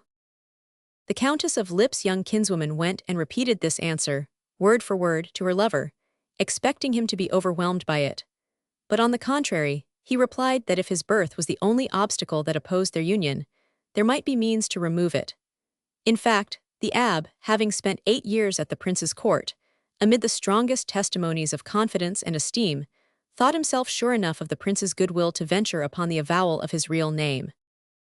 He therefore asked an audience of the Countess, who immediately granted it. Bowing to her respectfully, he said, "Madame, I had flattered myself that your Highness honored me with your esteem, and yet you now oppose my happiness. Your Highness's relative is willing to accept me as a husband, and the prince your son authorizes my wishes and pardons my boldness. What have I done to you, madame, that you alone should be against me? And with what can you reproach me during the 8 years that I have had the honor of serving your Highness?" "I have nothing to reproach you with, monsieur," replied the Countess, "but I do not wish to incur reproach on my own part by permitting such a marriage. I thought you too sensible and reasonable a man to need reminding that, while you confined yourself to suitable requests and moderate ambitions, you had reason to be pleased with our gratitude. Do you ask that your salary shall be doubled? The thing is easy. Do you desire important posts? They shall be given you. But do not, sir, so far forget yourself as to aspire to an alliance that you cannot flatter yourself with a hope of ever attaining." "But, madame," returned the petitioner, "who told you that my birth was so obscure as to debar me from all hope of obtaining your consent?" "Why, you yourself, monsieur, I think," answered the Countess in astonishment, "or if you did not say so, your name said so for you." "And if that name is not mine, madame," said the Abbé, growing bolder, "if unfortunate, terrible, fatal circumstances have compelled me to take that name in order to hide another that was too unhappily famous, would your Highness then be so unjust as not to change your mind?" "Monsieur," replied the Countess, "you have said too much now not to go on to the end. Who are you, tell me? And if, as you give me to understand, you are of good birth, I swear to you that want of fortune shall not stand in the way." "Alas, madame," cried the Abbé, throwing himself at her feet, "my name, I am sure, is but too familiar to your Highness, and I would willingly at this moment give half my blood that you had never heard it uttered. But you have said it, madame, have gone too far to recede. Well then, I am that unhappy Abbé de Ganges whose crimes are known, and of whom I have more than once heard you speak." "The Abbe de Ganges," cried the Countess in horror, "the Abbe de Ganges. You are that execrable Abbe de Ganges whose very name makes one shudder. And to you, to a man thus infamous, we have entrusted the education of our only son. Oh, I hope, for all our sakes, monsieur, that you are speaking falsely, for if you were speaking the truth, I think I should have you arrested this very instant and taken back to France to undergo your punishment. The best thing you can do, if what you have said to me is true, is instantly to leave not only the castle, but the town and the principality. It will be torment enough for the rest of my life whenever I think that I have spent 7 years under the same roof with you." The abbe would have replied, but the countess raised her voice so much that the young prince, who had been won over to his tutor's interests and who was listening at his mother's door, judged that his protégé's business was taking an unfavorable turn, and went in to try and put things right. He found his mother so much alarmed that she drew him to her by an instinctive movement, as though to put herself under his protection, and beg and pray as he might. He could only obtain permission for his tutor to go away, undisturbed to any country of the world that he might prefer, but with an express prohibition of ever again entering the presence of the Count or the Countess of Lip. The Abbe de Ganges withdrew to Amsterdam, where he became a teacher of languages, and where his ladylove soon after came to him and married him. His pupil, whom his parents could not induce, even when they told him the real name of the false Lamartelliere, to share their horror of him, gave him assistance as long as he needed it. And this state of things continued until, upon his wife attaining her majority, he entered into possession of some property that belonged to her. His regular conduct and his learning, which had been rendered more solid by long and serious study, caused him to be admitted into the Protestant consistory. There, after an exemplary life, he died, and none but God ever knew whether it was one of hypocrisy or of penitence. As for the Marquis de Ganges, who had been sentenced, as we have seen, to banishment and the confiscation of his property, he was conducted to the frontier of Savoy and there set at liberty. After having spent 2 or 3 years abroad so that the terrible catastrophe in which he had been concerned should have time to be hushed up, he came back to France, and as nobody, Madame de Rossan being now dead, was interested in prosecuting him, he returned to his castle at Ganges and remained there pretty well hidden. M. de Baville, indeed, the lieutenant of Languedoc, learned that the Marquis had broken from his exile. But he was told, at the same time, that the Marquis, as a zealous Catholic, was forcing his vassals to attend Mass, whatever their religion might be. This was the period in which persons of the Reformed Church were being persecuted, and the zeal of the Marquis appeared to M. de Baville to compensate, and more than compensate, for the peccadillo of which he had been accused. Consequently, instead of prosecuting him, he entered into secret communication with him, reassuring him about his stay in France, and urging on his religious zeal. And in this manner 12 years passed by. During this time the Marquise's young son, whom we saw at his mother's deathbed, had reached the age of 20, and being rich in his father's possessions, which his uncle had restored to him, and also by his mother's inheritance which he had shared with his sister, had married a girl of good family, named Mademoiselle de Moissac, who was both rich and beautiful. Being called to serve in the royal army, the Count brought his young wife to the castle of Ganges, and having fervently commended her to his father, left her in his charge. The Marquis de Ganges was 42 years old, and scarcely seemed 30. He was one of the handsomest men living. He fell in love with his daughter-in-law and hoped to win her love, and in order to promote this design, his first care was to separate from her, under the excuse of religion, a maid who had been with her from childhood, and to whom she was greatly attached. This measure, the cause of which the young Marquise did not know, distressed her extremely. It was much against her will that she had come to live at all in this old castle of Ganges, which had so recently been the scene of the terrible story that we have just told. She inhabited the suite of rooms in which the murder had been committed. Her bedchamber was the same which had belonged to the late Marquise. Her bed was the same. The window by which she had fled was before her eyes, and everything, down to the smallest article of furniture, recalled to her the details of that savage tragedy. But even worse was her case, when she found it no longer possible to doubt her father-in-law's intentions, when she saw herself beloved by one whose very name had again, and again, made her childhood turn pale with terror, and when she was left alone at all hours of the day, in the sole company of the man whom public rumor still pursued as a murderer. Perhaps in any other place the poor lonely girl might have found some strength in trusting herself to God, but there, where God had suffered one of the fairest and purest creatures that ever existed to perish by so cruel a death, she dared not appeal to him, for he seemed to have turned away from this family. She waited therefore in growing terror, spending her days, as much as she could, with the women of rank who lived in the little town of Ganges, and some of whom, eyewitnesses of her mother-in-law's murder, increased her terrors by the accounts which they gave of it, and which she, with the despairing obstinacy of fear, asked to hear again and again. As to her nights, she spent the greater part of them on her knees, and fully dressed, trembling at the smallest sound, only breathing freely as daylight came back, and then venturing to seek her bed for a few hours' rest. At last the Marquis's attempts became so direct, and so pressing, that the poor young woman resolved to escape at all costs from his hands. Her first idea was to write to her father, explain to him her position and ask help.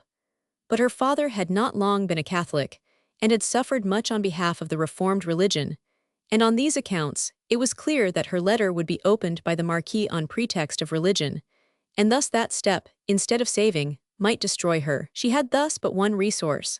Her husband had always been a Catholic. Her husband was a captain of dragoons, faithful in the service of the king and faithful in the service of God. There could be no excuse for opening a letter to him. She resolved to address herself to him, explained the position in which she found herself, got the address written by another hand, and sent the letter to Montpellier, where it was posted. The young Marquis was at Metz when he received his wife's missive. At that instant, all his childish memories awoke. He beheld himself at his dying mother's bedside, vowing never to forget her, and to pray daily for her. The image presented itself of this wife whom he adored, in the same room, exposed to the same violence, destined perhaps to the same fate. All this was enough to lead him to take positive action. He flung himself into a post-chaise, reached Versailles, begged an audience of the king, cast himself, with his wife's letter in his hand, at the feet of Louis Roman XIV, and besought him to compel his father to return into exile, where he swore upon his honor that he would send him everything he could need in order to live properly. The king was not aware that the Marquis de Ganges had disobeyed the sentence of banishment, and the manner in which he learned it was not such as to make him pardon the contradiction of his laws. In consequence, he immediately ordered that if the Marquis de Ganges were found in France, he should be proceeded against with the utmost rigor. Happily for the Marquis, the Comte de Ganges, the only one of his brothers who had remained in France, and indeed in favor, learned the king's decision in time. He took post from Versailles and, making the greatest haste, went to warn him of the danger that was threatening. Both together immediately left Ganges and withdrew to Avignon. The district of Venaissin, still belonging at that time to the Pope and being governed by a vice-legate, was considered as foreign territory. There he found his daughter, Madame d'Urban, who did all she could to induce him to stay with her. But to do so would have been to flout Louis XIV's orders too publicly, and the Marquis was afraid to remain so much in evidence, lest evil should befall him. He accordingly retired to the little village of El Isle, built in a charming spot near the fountain of Vaucluse. There he was lost sight of. None ever heard him spoken of again, and when I myself travelled in the south of France in 1835, I sought in vain any trace of the obscure and forgotten death, which closed so turbulent and stormy an existence. As, in speaking of the last adventures of the Marquis de Ganges, we have mentioned the name of Madame d'Urban, his daughter, we cannot exempt ourselves from following her amid the strange events of her life, scandalous though they may be. Such, indeed, was the fate of this family, that it was to occupy the attention of France through well-nigh a century, either by its crimes or by its freaks. On the death of the Marquise, her daughter, who was barely 6 years old, had remained in the charge of the Dowager Marquise de Ganges, who, when she had attained her 12th year, presented to her as her husband the Marquis de Parent, formerly a lover of the grandmother herself. The Marquis was 70 years of age, having been born in the reign of Henry Roman IV. He had seen the court of Louis Roman XIII and that of Louis XIV's youth, and he had remained one of its most elegant and favored nobles. He had the manners of those two periods, the politest that the world has known, so that the young girl, not knowing as yet the meaning of marriage, and having seen no other man, yielded without repugnance, and thought herself happy in becoming the Marquise de Parent. The Marquis, who was very rich, had quarreled with his younger brother, and regarded him with such hatred that he was marrying only to deprive his brother of the inheritance that would rightfully accrue to him, should the elder die childless. Unfortunately, The Marquis soon perceived that the step which he had taken, however efficacious in the case of another man, was likely to be fruitless in his own. He did not, however, despair, and waited 2 or 3 years, hoping every day that heaven would work a miracle in his favor. But as every day diminished the chances of this miracle, and his hatred for his brother grew with the impossibility of taking revenge upon him, he adopted a strange and altogether antique scheme, and determined, like the ancient Spartans, to obtain by the help of another what heaven refused to himself. The Marquis did not need to seek long for the man who should give him his revenge. He had in his house a young page, some 17 or 18 years old, the son of a friend of his, who, dying without fortune, had on his deathbed particularly commended the lad to the Marquis. This young man, a year older than his mistress, could not be continually about her without falling passionately in love with her, and however much he might endeavor to hide his love, the poor youth was as yet too little practiced in dissimulation to succeed in concealing it from the eyes of the Marquis, who, after having at first observed its growth with uneasiness, began on the contrary to rejoice in it, from the moment when he had decided upon the scheme that we have just mentioned. The Marquis was slow to decide but prompt to execute. Having taken his resolution, he summoned his page, and after having made him promise inviolable secrecy, and having undertaken, on that condition, to prove his gratitude by buying him a regiment, explained what was expected of him. The poor youth, to whom nothing could have been more unexpected than such a communication, took it at first for a trick by which the Marquis meant to make him own his love, and was ready to throw himself at his feet and declare everything. But the Marquis, seeing his confusion, and easily guessing its cause, reassured him completely by swearing that he authorized him to take any steps in order to attain the end that the Marquis had in view. As in his inmost heart the aim of the young man was the same, the bargain was soon struck. The page bound himself by the most terrible oaths to keep the secret, and the Marquis, in order to supply whatever assistance was in his power, gave him money to spend, believing that there was no woman, however virtuous, who could resist the combination of youth, beauty, and fortune. Unhappily for the Marquis, such a woman, whom he thought impossible, did exist and was his wife. The page was so anxious to obey his master, that from that very day his mistress remarked the alteration that arose from the permission given him, his prompt obedience to her orders and his speed in executing them, in order to return a few moments the sooner to her presence. She was grateful to him, and in the simplicity of her heart she thanked him. 2 days later the page appeared before her splendidly dressed.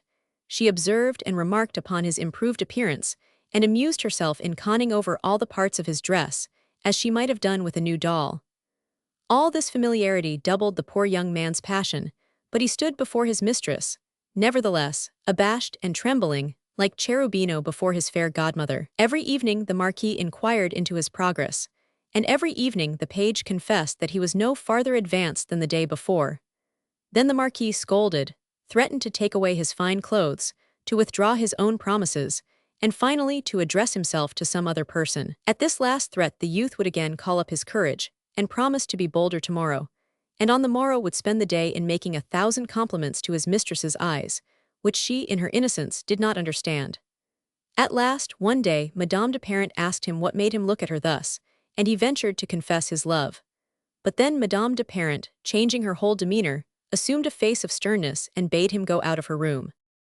The poor lover obeyed, and ran in despair to confide his grief to the husband, who appeared sincerely to share it, but consoled him by saying that he had no doubt chosen his moment badly, that all women, even the least severe, had inauspicious hours in which they would not yield to attack, and that he must let a few days pass, which he must employ in making his peace, and then must take advantage of a better opportunity, and not allow himself to be rebuffed by a few refusals. And to these words the Marquis added a purse of gold, in order that the page might, if necessary, win over the Marquis's waiting woman. Guided thus by the older experience of the husband, the page began to appear very much ashamed and very penitent. But for a day or two the Marquis, in spite of his apparent humility, kept him at a distance.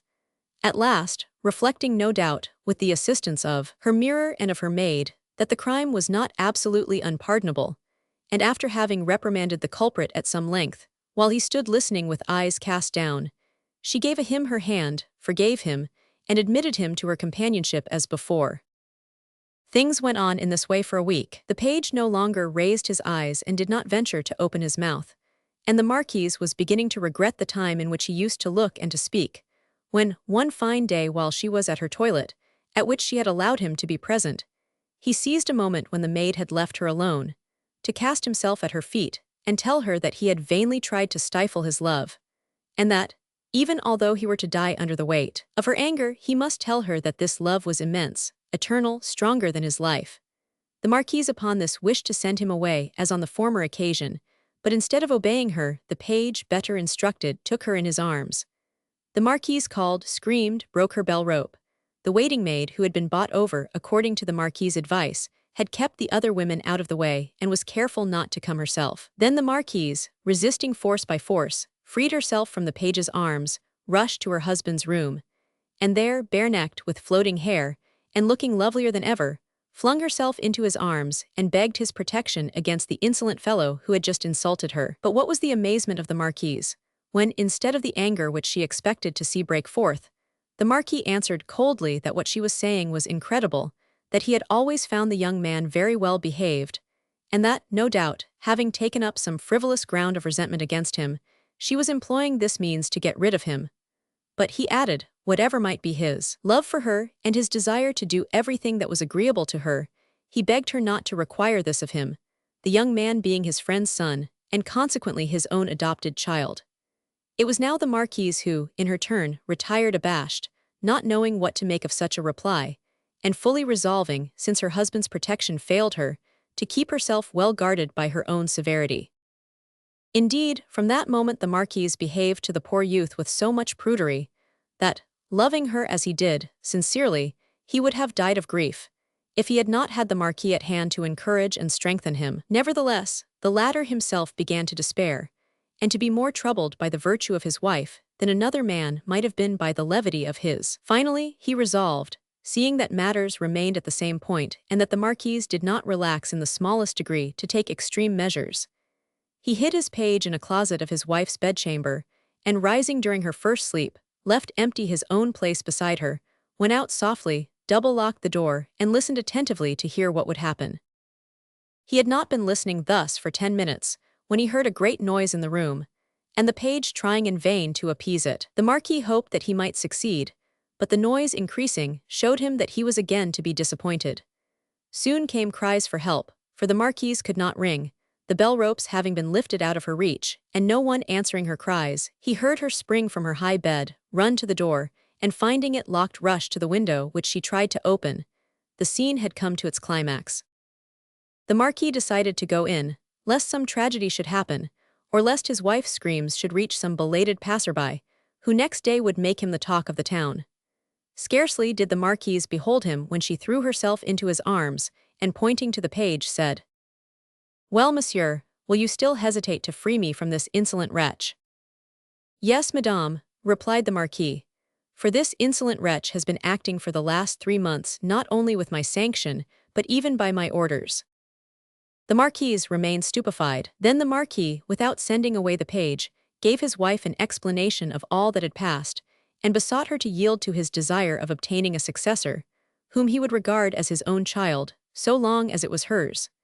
But young though she was, the Marquise answered with a dignity unusual at her age, that his power over her had the limits that were set to it by law, and not those that it might please him to set in their place, and that however much she might wish to do what might be his pleasure, she would yet never obey him at the expense of her soul and her honor. So positive an answer, while it filled her husband with despair, proved to him that he must renounce the hope of obtaining an heir. But since the page was not to blame for this, he fulfilled the promise that he had made, bought him a regiment, and resigned himself to having the most virtuous wife in France. His repentance was not, however, of long duration.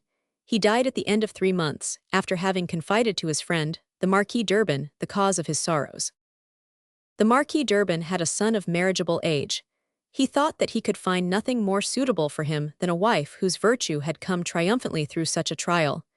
He let her time of mourning pass, and then presented the young Marquis d'Urban, who succeeded in making his attentions acceptable to the beautiful widow, and soon became her husband. More fortunate than his predecessor, the Marquis d'Urban had 3 heirs to oppose to his collaterals, when, some 2 years and a half later, the Chevalier de Bouillon arrived at the capital of the county of Venaissin.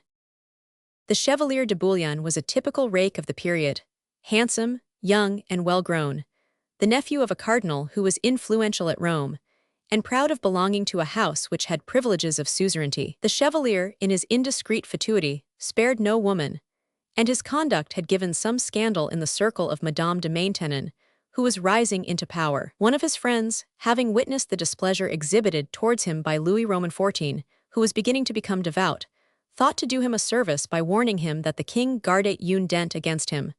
Translator's note. Garder une dent, that is, to keep up a grudge, means literally to keep a tooth against him.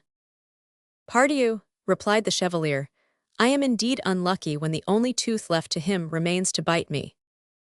This pun had been repeated, and had reached Louis Roman XIV, so that the Chevalier presently heard, directly enough this time, that the king desired him to travel for some years. He knew the danger of neglecting such intimations, and since he thought the country after all preferable to the Bastille, he left Paris, and arrived at Avignon, surrounded by the halo of interest that naturally attends a handsome young persecuted nobleman. The virtue of Madame d'Urban was as much cried up at Avignon as the ill behavior of the Chevalier had been reprobated in Paris. A reputation equal to his own, but so opposite in kind, could not fail to be very offensive to him, therefore he determined immediately upon arriving to play one against the other. Nothing was easier than the attempt. M. d'Urban, sure of his wife's virtue, allowed her entire liberty. The Chevalier saw her wherever he chose to see her, and every time he saw her found means to express a growing passion. Whether because the hour had come for Madame d'Urban, or whether because she was dazzled by the splendor of the Chevaliers belonging to a princely house, her virtue, hitherto so fierce, melted like snow in the May sunshine. And the Chevalier, luckier than the poor page, took the husband's place without any attempt on Madame d'Urban's part to cry for help. As all the Chevalier desired was public triumph, he took care to make the whole town acquainted at once with his success. Then, as some infidels of the neighborhood still doubted, the Chevalier ordered one of his servants to wait for him at the Marquise's door with a lantern and a bell. At 1 in the morning, the Chevalier came out, and the servant walked before him, ringing the bell. At this unaccustomed sound, a great number of townspeople, who had been quietly asleep, awoke, and curious to see what was happening, opened their windows. They beheld the Chevalier, walking gravely behind his servant, who continued to light his master's way, and to ring along the course of the street that lay between Madame d'Urban's house and his own. As he had made no mystery to anyone of his love affair, nobody took the trouble even to ask him whence he came. However, as there might possibly be persons still unconvinced, he repeated this same jest, for his own satisfaction, 3 nights running, so that by the morning of the 4th day nobody had any doubts left. As generally happens in such cases, M. d'Urban did not know a word of what was going on until the moment when his friends warned him that he was the talk of the town. Then he forbade his wife to see her lover again. The prohibition produced the usual results. On the morrow, as soon as M. d'Urban had gone out, the Marquise sent for the Chevalier to inform him of the catastrophe in which they were both involved. But she found him far better prepared than herself for such blows, and he tried to prove to her, by reproaches for her imprudent conduct, that all this was her fault, so that at last the poor woman, convinced that it was she who had brought these woes upon them, burst into tears. Meanwhile M. d'Urban, who, being jealous for the first time, was the more seriously so, having learned that the Chevalier was with his wife, shut the doors, and posted himself in the antechamber with his servants, in order to seize him as he came out. But the Chevalier, who had ceased to trouble himself about Madame d'Urban's tears, heard all the preparations, and, suspecting some ambush, opened the window, and although it was 1 o'clock in the afternoon and the place was full of people, jumped out of the window into the street, and did not hurt himself at all, though the height was 20 feet, but walked quietly home at a moderate pace. The same evening, the Chevalier, intending to relate his new adventure in all its details, invited some of his friends to sup with him at the Pastrecoq Lecoq's. This man, who was a brother of the famous Lecoq of the Rue Montorgueil, was the cleverest eating housekeeper in Avignon.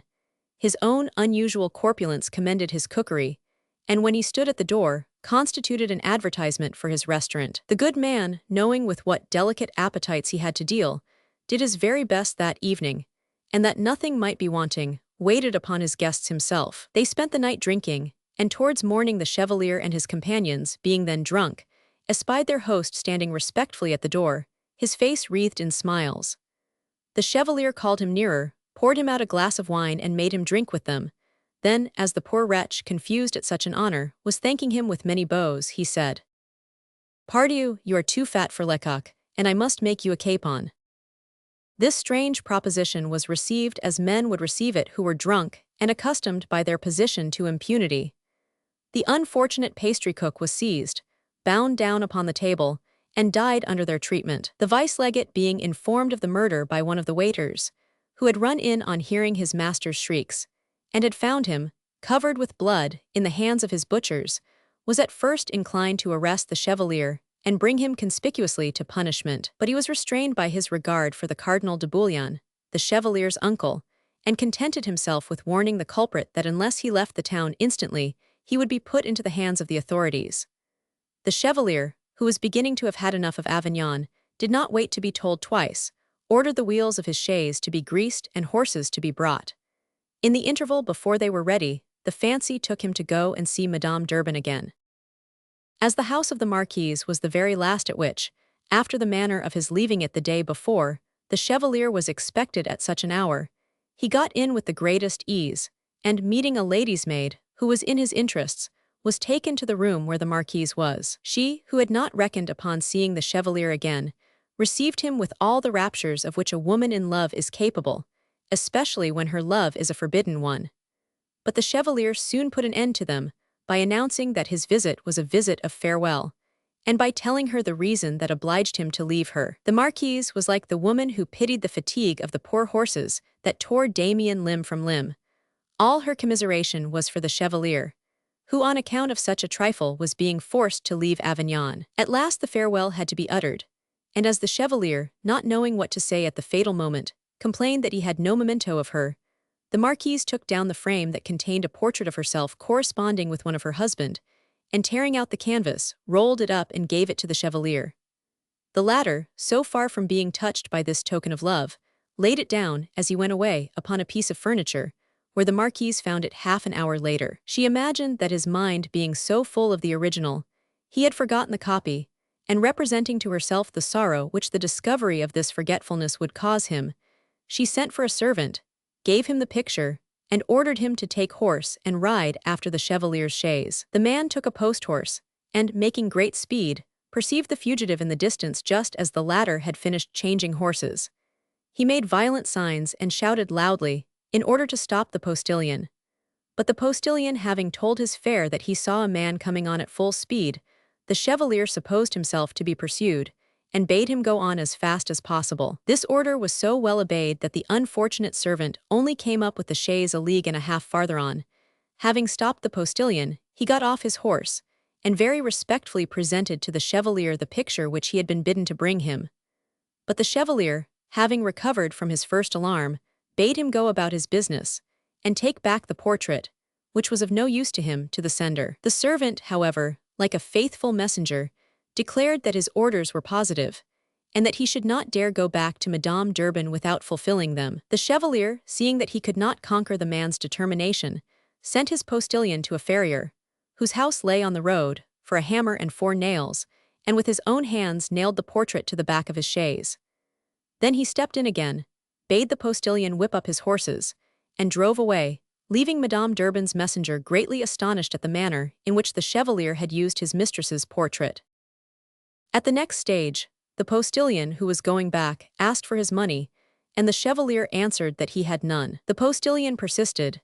Then the chevalier got out of his chaise, unfastened Madame d'Urban's portrait, and told him that he need only put it up for sale in Avignon and declare how it had come into his possession, in order to receive 20 times the price of his stage.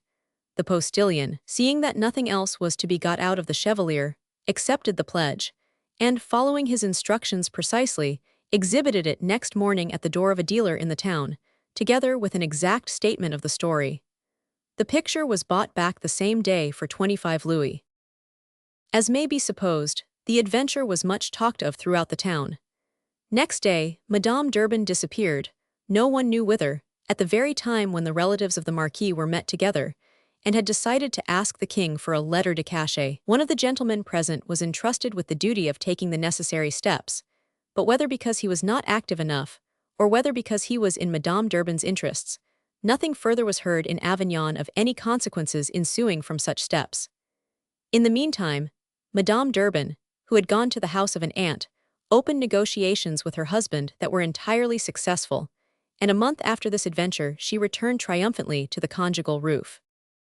200 pistoles, given by the Cardinal de Bouillon, pacified the family of the unfortunate pastry cook, who at first had given notice of the affair to the police, but who soon afterwards withdrew their complaint, and gave out that they had taken action too hastily on the strength of a story told in joke, and that further inquiries showed their relative to have died of an apoplectic stroke.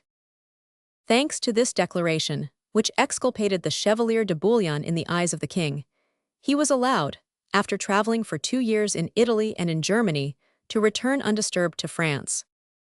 Thus ends, not the family of Ganges, but the commotion which the family made in the world. From time to time, indeed, the playwright or the novelist calls up the pale and blood-stained figure of the Marquise to appear either on the stage or in a book. But the evocation almost always ceases at her, and many persons who have written about the mother do not even know what became of the children. Our intention has been to fill this gap. That is why we have tried to tell what our predecessors left out, and try offer to our readers what the stage, and often the actual world offers: comedy after melodrama.